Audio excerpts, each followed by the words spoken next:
Crise na Venezuela. Brasil e Estados Unidos reconhecem o líder da oposição, Juan Guaidó, como presidente interino do país. Enquanto isso, o secretário-geral da ONU, Antônio Guterres, apelou para o diálogo, quer impedir o que ele considera uma escalada que pode terminar em um desastre.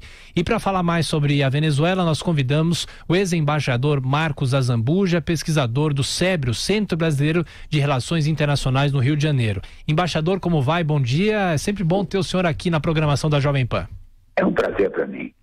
Bom, de que forma a Venezuela vai resolver essa questão? Porque a gente sempre destacou, é necessário que seja tomada uma solução interna e, ao que tudo indica, isso vai caminhando para uma solução interna, não uma solução armada, uma solução de coalizão de outros países. De que maneira o senhor acha que essa situação começa a se desenrolar, embaixador?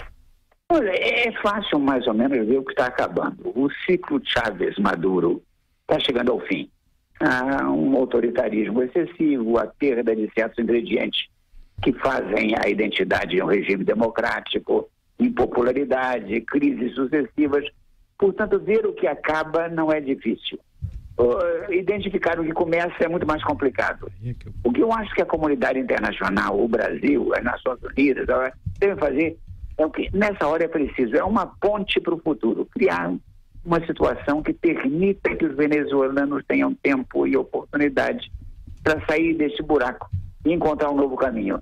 Nós estamos numa situação clara em que a democracia do governo Maduro está muito fragilizada, não tem mais condições de legitimidade e nós temos de encontrar uma passagem para o futuro que seja boa para a Venezuela, boa para a América do Sul, boa para o Brasil e, essencialmente, não cair nos automatismos de respostas mecânicas. Embaixador, bom dia, Marco Antônio Villa, embaixador. Oi, você vai. Deixa eu perguntar, e justo o senhor foi muito feliz, você da expressão. Agora identificar o que começa, né? Buscar esse caminho, essa ponte para o futuro. Qual pode ser o papel positivo, e sonhamos com isso, do Brasil nesse processo, tendo em vista, eu me recordei num processo muito menor do que isso no governo Figueiredo, o caso da Guiana, né? E a participação do então chanceler Saravia Guerreiro e o Danilo Venturini, que até foi lá. Exato, boa recordação. Então, agora, essa é uma situação bastante complicada agora. Como que é um papel construtivo do Brasil?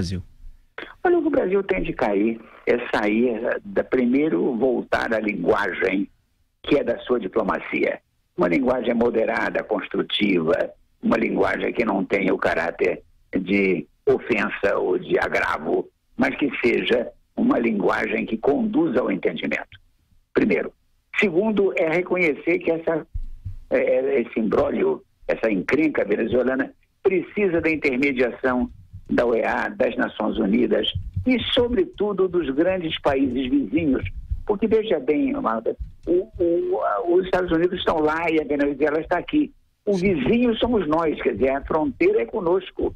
Portanto, nós temos uma responsabilidade de ajudar a Venezuela a sair dessa linguagem, ânimo construtivo e criar as ferramentas para o entendimento.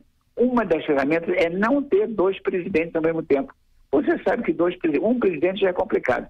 Dois presidentes ao mesmo tempo é uma receita de tensão e desordem. Embaixador, sendo assim, quer dizer, numa situação tão conflituosa, e tudo indica que até o momento o presidente Maduro, ou o ditador Maduro, podemos escolher, ainda tem o controle das Forças Armadas, da polícia, tem as milícias, que é um complicador, né, enorme, e a tensão, portanto, tudo indica, ela deva crescer nas ruas. É claro que a manifestação de ontem pode ser um ponto de inflexão nessa história. E aí, quer dizer, numa situação como essa, o senhor lembrou da OEA, né, a importância da participação da OEA ou de países aqui da América Latina. Eu pensei até no caso do México, da Colômbia. A Colômbia é um país que também tem fronteira com a Venezuela, de buscar tem que ter uma saída negociada, né? Não é, ninguém vai imaginar o Maduro preso, todo mundo preso, vai ter uma saída negociada, né? Tem que se encontrar, mas no momento eu não estou vendo absolutamente ainda o caminho. O que eu estou vendo ainda é a crise se tornando mais aguda. Eu não vejo ainda as ferramentas da solução. Eu não vejo, por exemplo, o México está fora do sentimento generalizado do Grupo de Lima, por tradição histórica ligada à ideia dos Estados Unidos. os Estados Unidos não estão vivendo um momento de serenidade política. O Brasil está ainda desarticulado no novo governo. A diplomacia brasileira não tem ainda articulado a sua nova posição. De modo que você lembrou bem, Lampreia no Suriname, do que foi possível fazer então. Então, eu creio que nós estamos ainda naquele momento em que a crise ainda é maior do que a clareza de ver o caminho da sua solução. Nós estamos ainda no meio da fumaça, não se vê com clareza. Agora, o essencial é não errar e, sobretudo, não inflamar mais ainda. Eu fiquei um pouco preocupado com uma nota brasileira em que havia uma linguagem que não é a nossa tradição, acusando o Maduro, que é um populista autoritário, mas acusando ele de ser terrorista, narcotraficante, coisas que não estão provadas, ou que, se provadas, reclamariam um outro tipo de ação. Porque eu estou cada vez mais preocupado com a contenção da linguagem e a contenção dos gestos. E, embaixador, mais uma pergunta falando sobre a oposição na Venezuela. A oposição sempre foi muito criticada, dizendo que nunca teve muita projeção, mas agora há um opositor, que é Juan Guaidó, que toma à frente de todo esse processo e se autoproclama presidente interino. É uma situação totalmente nova dos últimos 10 anos que a Venezuela vive, não é? É um personagem novo. Nós temos o que eu acho que um dia vai se falar desse período Chávez-Maduro como uma continuidade. Quer dizer, Chávez e Maduro serão vistos como dois momentos daquele bolivarianismo que tinha uma retórica eloquente, passadista, mas que ao mesmo tempo foi uma combinação de corrupção, de ineficiência e de retórica extraordinária, de modo que eu acho que o ciclo acabou. Agora, é preciso fazer com que termine sem que a Venezuela entre num conflito interno, numa guerra civil. Eu não estou sendo profético disso, não. Apenas eu não gostaria que o Brasil tivesse na sua fronteira uma situação que nos obrigasse a ter que tomar posições difíceis, complicadas. E nós devemos ser, mais uma vez, os parteiros serenos de uma boa solução. É justamente sobre isso, embaixador, porque o senhor estava falando sobre o bolivarianismo, que parece que já está sendo virada essa página na América Latina, porque caso se resolva, esperamos, democraticamente a solução da crise venezuelana, a próxima será da Nicarágua, né? Eu acho que é uma coisa quase com um efeito, lembrando o velho efeito dominó. Agora, o senhor fez referência à questão da nota do Itamaraty. Eu também achei muito estranha a linguagem usada tal, né? O senhor acha que, e só para da minha parte encerrar a seguinte questão, quer dizer, esse papel do Brasil tendo seu papel construtivo de buscar uma saída negociada e não assolar ainda mais as contradições lá existentes, né?